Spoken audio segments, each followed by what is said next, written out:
भारतीय इतिहास का प्रश्न। उत्तर वैदिक काल की सामाजिक स्थिति के बारे में निम्नलिखित कथनों पर विचार करें। पहला, महिलाओं और शूद्रों को दोनों को वेदों का अध्ययन करने की अनुमति नहीं दी गई थी। बिल्कुल सही। अब वर्ण व्यवस्था जन्म के आधार पर तय की जाती थी। यह भी सही है कि 1 और 2 दोनों सही है। विस्तार। ऋग वैदिक काल की तुलना में अब समाज जटिल हो रहा था।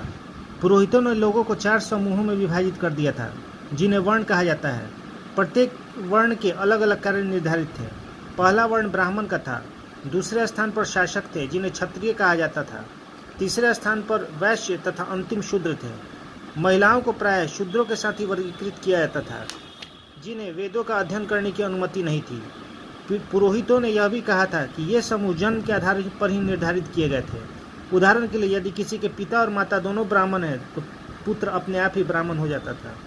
और ऐसे ही और उदाहरण मिलते हैं। धन्यवाद।